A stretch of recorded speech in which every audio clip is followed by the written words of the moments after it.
Hello दोस्तों। मुझे उम्मीद है कि आप सभी अच्छे होंगे।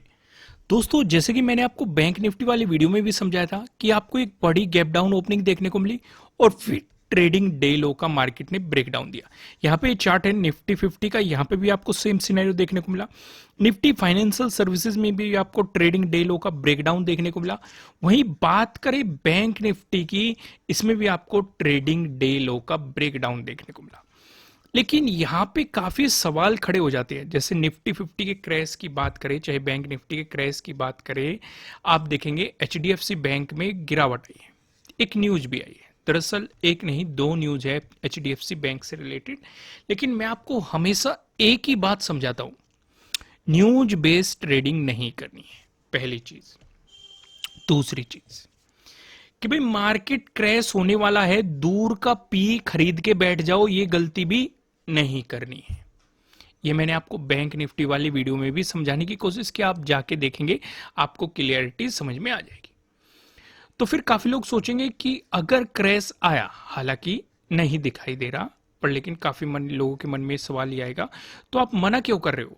देखो, रोज बेस पे देखो, आपका जो भी सेटअप बने, चाहे प्रीवियस डे हाई के ब्रेकआउट का सेटअप बने या प्रीवियस डे हाई के ब्रेकडाउन का सेटअप बने या फिर प्रीवियस डे लो के ब्रेकडाउन का सेटअप बने या प्रीवियस डे लो के ब्रेकआउट का सेटअप बने या ट्रेडिंग डे हाई के ब्रेकआउट का सेटअप बने या फिर ट्रेडिंग डे लो के ब्रेकडाउन का सेटअप बने या फेक ब्रेकआउट का सेटअप बने या फेक ब्रेकडाउन का सेटअप बने, कुछ भी सेटअप बने, बहुत सारे सेटअप मैंने आपको समझाए हुए हैं और इन सभी पे 30% ऑफ चल रहा है। नीचे डिस्क्रिप्शन में आपको एप्लीकेशन का लिंक मिल जाएगा। कोई सेटअप बनते हुए दिख रहा है, काम करो, नहीं दिख रहा है शांति से बैठे रहो। जरूरी ये नहीं है कि आपको रोज ट्रेडिंग करनी है। कई बार ऐसा भी होगा, आपका सेटअप बनेगा, आपका स्टॉप लॉस हिट हो जाएगा, कोई नहीं, वो बिजनेस का पार्ट होता है, वो मार्केट का पार्ट होता है, जहां पे आपको मार्केट को स्टॉप लॉस देना पड़ता है। ठीक है, क्योंकि कोई भी स्ट्रेटेजी 100% परफेक्ट नहीं होती है, ये चीज आपको समझनी पड़ेगी। तो अगर आप इन सभी को समझना चाहते हैं, 30% का ऑफर नीचे डिस्क्रिप्शन में आपको लिंक मिलेगा। आइए पहले लॉजिक समझते हैं, आज की ट्रेड के पीछे क्या लॉजिक था। मैंने आपको एक बात समझाई हुई है, बड़ी ग्रीन कैंडल, बड़ी रेड कैंडल, बड़ी गैप अप ओपनिंग, बड़ी गैप डाउन ओपनिंग, ये चारों चलती ट्रेन होते हैं और इनसे हम दूर रहते हैं, साथ के साथ साइडवेज मार्केट से भी दूर रहते हैं। अब इन ट्रेन को, जरूरी ये नहीं है कि हम इनसे दूर ही रहेंगे, इन ट्रेन को हम पकड़ेंगे, इन ट्रेन में घुसेंगे। चलती ट्रेन में नहीं घुसेंगे, क्योंकि हमें पता है चलती ट्रेन में अगर घुसने की कोशिश करेंगे तो दुर्घटना हो सकती है। हम इनके प्लेटफॉर्म पर रुकने का इंतजार करेंगे, भले ये थोड़े देर के लिए रुके या ज्यादा देर के लिए रुके, उससे हमें कोई मतलब नहीं है, रुकनी चाहिए। ठीक है, हमारे लिए प्लेटफॉर्म क्रिएट करना चाहिए, तब हम वहां से घुसेंगे। जैसे ही आपको गैप डाउन ओपनिंग मिली, अब मार्केट ऊपर भी जा सकता है, नीचे भी जा सकता है, कहीं भी जाए, शांति से बैठ जाओ, क्योंकि ये चलती ट्रेन बन चुका है। ये हमारे लिए प्लेटफॉर्म क्रिएट करेगा। मार्केट ने प्लेटफॉर्म कहां पे जाके क्रिएट किया? प्लेटफॉर्म मार्केट ने क्रिएट किया यहां पे जाके, आपको एक जोन बता दिया, ये क्या होगा? Trading day high. मार्केट ने दूसरा जोन बता दिया, ये क्या बना दिया? ट्रेडिंग डे लो। यानी कि अब हमें प्लेटफॉर्म मिल चुके हैं। ऊपर अगर मार्केट जाएगा तो हमारे लिए ये प्लेटफॉर्म है, इससे ऊपर जाते ही हम इसमें घुस सकते हैं, क्योंकि मार्केट गैप को फिलिंग करने की कोशिश कर सकते हैं। भले ही वापस आके हमारा स्टॉप लॉस सेट कर दे, लेकिन इसके पीछे एक लॉजिक है, एक सेटअप है, और साथ ही साथ यहाँ पे आपको ट्रेडिंग डे हाई का ब्रेकआउट भी मिलेगा। या फिर मार्केट ने नीचे क्रिएट कर दिया, यहां पे मार्केट अगर इसका ब्रेकडाउन देके नीचे चलता है तो हमारे लिए सेटअप क्रिएट कर दिया ट्रेडिंग डे लो के ब्रेकडाउन का, और हमारे लिए प्लेटफॉर्म भी बना दिया। अगर इससे नीचे मार्केट जाएगा तो हम नेगेटिव साइड पोजीशन बनाने के बारे में सोचेंगे। भाई, जो ये चलती ट्रेन बनी थी, इसने यहां पे और यहां पे हमारे लिए दो प्लेटफॉर्म बना दिए। समझ में आ रही है कि नहीं चीजें? दोस्तों, अगर समझ में आ रही है, वीडियो को लाइक जरूर कीजिएगा। और न्यूज बेस्ड देखो, मार्केट क्रैश हो ना हो, कुछ फर्क नहीं पड़ना चाहिए आप पे। न्यूज बेस्ड ट्रेडिंग को अवॉइड करो। अपने सेटअप, अपनी स्ट्रेटजी, कोई कैसे भी स्ट्रेटजी हो आपकी जिस पे आप काम करते हो, ठीक है, अगर वो उसके अकॉर्डिंग आपको एंट्री मिल रही है तो एंट्री लो, नहीं मिल रही है तो कोई बात नहीं है, शांति से मार्केट में बैठे रहो, अपनी ऑब्जर्वेशन बढ़ाओ। देखो, अपने आप पे कंट्रोल करना भी एक तरह का प्रॉफिट होता है, क्योंकि काफी लोग जल्दबाजी में क्या गलती करते हैं, मैं यहीं पे बता देता हूं। खासकर एक बिगनर क्या गलती करता है, मार्केट ने गैप डाउन ओपनिंग दी, ग्रीन कैंडल बना दी, सीधा मोमेंटम पकड़ना शुरू कर दिया कि भाई अब तो मार्केट जाएगा, गैप को फिल करेगा, इस तरह की चीजें। या फिर मार्केट में कहीं भी रेड कैंडल दिख गई, सेलिंग कर देते हैं। इस तरह की चीजें, इन चीजों को अवॉइड करो। देखो हर स्ट्रेटजी अलग है, जिन्होंने कोर्स किया मैंने वहां पे एक और चीज समझाई है। देखो गैप डाउन ओपनिंग में भी हमें तुरंत ही अपॉर्चुनिटी मिल जाती है, लेकिन वो कब मिलती है? अगर मार्केट अप ट्रेंड में है और आपको गैप डाउन ओपनिंग मिल रही है, तो मार्केट उस ट्रेंड में जाने की कोशिश करता है। ये मैंने आपको प्रॉपर सेटअप समझाया है कि कहाँ पे एंट्री, कहाँ पे प्लानिंग की जाती है। इसलिए मैं आपको कह रहा हूं कि 30% का ऑफ है, इस ऑफर का फायदा उठाइए। तो यहां पे आपको लॉजिक प्रॉपर समझ में आ गया होगा।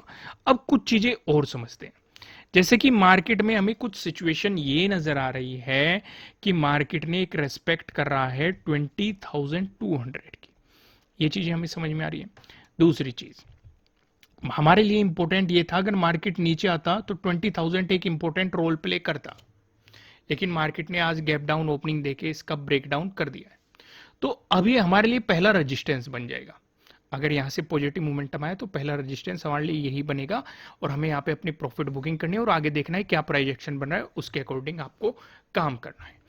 लेकिन अगर गिरावट यहां से बरकरार रही तो एक आपके लिए इंपॉर्टेंट सपोर्ट बनेगा यहां पे 19,800 पे। ठीक है, इसका ब्रेकडाउन आया तो जो इंपॉर्टेंट सपोर्ट बनेगा 19,600 के अराउंड बनेगा प्राइस एक्शन के अकॉर्डिंग। यहाँ पे सिचुएशन हमें नजर आ रही है वन डे के टाइम फ्रेम पे। आइए अब मैं आपको 15 मिनट के टाइम फ्रेम पे लेके चलता हूँ। यहाँ पे कुछ चीजें समझने की कोशिश करते हैं। कल मैंने आपको ये चीजें समझाई थी, अगर फ्लैट ओपन होते हैं आपके लिए काफी बेहतरीन काम करती, पर लेकिन चलो यहाँ पे भी आपके लिए सेटअप ने काम किया है, अपने प्लेटफॉर्म का इंतजार किया। ट्रेडिंग डे लो के ब्रेकडाउन ने काफी बेहतरीन मोमेंटम आपको दिया है। आइए अब थोड़ी सी सिचुएशन मार्केट में समझने की कोशिश करते हैं, इस सिनेरियो को थोड़ा सा समझने की कोशिश करते हैं। जल्दी से कुछ इंपॉर्टेंट चीजें मार्क करते हैं। ये क्या हो गया? Previous day high. ठीक है, एक ये वाला लेवल भी हम मार्क करेंगे क्योंकि राउंड लेवल है 20,000 है और अभी हमने वन डे के टाइम फ्रेम पे इसका डिस्कशन किया है। दूसरी चीज हम मार्क करेंगे ये क्या है? प्रीवियस डे लो।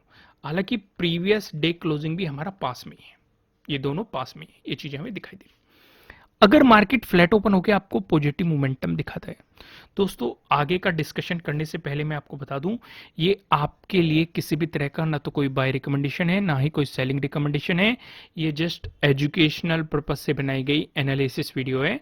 इन्वेस्ट करने से पहले आपको अपनी रिसर्च करनी है, अपने इन्वेस्टर की सलाह लेनी है, क्योंकि प्रॉफिट भी आपका होने वाला है, लॉस की जिम्मेदारी भी आपको अपने आप लेनी है। अगर मार्केट फ्लैट ओपन होकर आपको पॉजिटिव मोमेंटम दिखाता है, इस सिचुएशन पे आप क्या करेंगे? इसे प्रीवियस डे क्लोजिंग से ऊपर निकलने दो, बल्कि मैं तो आपको सजेस्ट करूंगा इसे 19,225 से ऊपर निकलने दो। अगर मार्केट इसका ब्रेकआउट देके ऊपर प्राइस सस्टेन करता है तो आपके लिए इंपॉर्टेंट रेजिस्टेंस बनेगा 20,000 पे, और अगर मार्केट इसका भी ब्रेकआउट देके ऊपर निकलता है तो आपके लिए रेजिस्टेंस बनेगा प्रीवियस डे हाई पे। पॉसिबिलिटीज हो सकती है। वहीं पे बात करें, अगर आपको निफ्टी 50 एक नेगेटिव मोमेंटम दिखाता है फ्लैट ओपन होके, तो प्रीवियस डे लो का ब्रेकडाउन होने दो। यहाँ पे आपके लिए सेटअप भी बन जाएगा प्रीवियस डे लो के ब्रेकडाउन वाला सेटअप। अगर आप नहीं जानते, मैं पहले ही बता चुका हूँ आपको कि फिलहाल 30% ऑफ चल रहा है। तो यहाँ पे ये सिचुएशन समझ में आ गई। अगर मिलती है आपको गैप अप ओपनिंग, इस सिनेरियो पे आप क्या करेंगे? इस सिनेरियो पे आपका पूरा फोकस सिर्फ और सिर्फ एक चीज पे रहेगा। वो क्या है? वो है ये 20,000। इससे कितनी दूर या कितनी नजदीक गैप अप ओपनिंग हो रही है, आपका पूरा फोकस उसी पे रहेगा। अगर इसी के आसपास आपको गैप अप ओपनिंग हो रही है तो इसका मतलब बड़ी गैप अप ओपनिंग मिल जाएगी। तो इस सिचुएशन पे ट्रेड को अवॉइड करना है, ट्रेडिंग डे हाई बनने देना है, ट्रेडिंग डे लो बनने देना है, उसी के अकॉर्डिंग आपको आगे काम करना है, पहली चीज। लेकिन अगर कहीं मान के चलो 19,925 के अराउंड ही मार्केट गैप अप ओपनिंग दे देता है और ब्रेकआउट देके ऊपर चलता है, तो ऊपर की तरफ आपको पता है रेजिस्टेंस की पॉसिबिलिटीज क्या है। लेकिन अगर यहां से रिवर्सल आता है तो मैं ये सजेस्ट करूंगा प्रीवियस डे लो के ब्रेकडाउन का इंतजार करना, क्योंकि यहीं पे दो इंपॉर्टेंट सपोर्ट हो गए। एक तो प्रीवियस डे की क्लोजिंग भी यहीं पे होगी और प्रीवियस डे लो भी यहीं पे होगा। तो बेहतर ये रहेगा जब तक मार्केट प्रीवियस डे लो से नीचे नहीं निकलता, नेगेटिव साइड पोजीशन बनाने के बारे में मत सोचो। अगला डिस्कशन करते हैं। अगर आपको गैप डाउन ओपनिंग मिल जाती है, उस सिनेरियो पे आप क्या कर सकते हैं? अगर आपको गैप डाउन ओपनिंग का सिनेरियो दिखाई देता है तो आप प्रीवियस डे लो पे फोकस करेंगे। अगर मार्केट इसके आसपास आपको गैप डाउन ओपनिंग देखने को मिलती है थोड़ी बहुत ऊपर या नीचे और मार्केट ब्रेकडाउन देके चल पड़ता है तो इस सिचुएशन पे 19,800 मैंने अभी आपको बताया था, वन डे के टाइम फ्रेम पे दिखाया था, ये आपके लिए इंपॉर्टेंट सपोर्ट बनेगा और यहाँ पे आपको प्राइस एक्शन देखना है। लेकिन अगर मार्केट यहीं पे सपोर्ट लेके ऊपर चलने लग गया तो तब भी आपको प्रीवियस डे क्लोजिंग से ऊपर निकलने का इंतजार करना है, तभी आपके लिए अपॉर्चुनिटीज बन सकती है पॉजिटिव साइड। लेकिन पॉजिटिव साइड हाफ क्वांटिटी में जाने की कोशिश करना इस सिचुएशन पे। तो समझ में आई दोस्तों वीडियो को लाइक कीजिएगा, कमेंट करके बताना एनालिसिस कैसे लग रहे हैं, नए हो सब्सक्राइब करना, बेल आइकन प्रेस करना, जिससे आपको आने वाली वीडियोस के नोटिफिकेशन मिल सकेंगे। फिलहाल इस वीडियो में इतना ही, फिर मिलेंगे किसी नेक्स्ट वीडियो में किसी अच्छे कंटेंट के साथ। Thank you.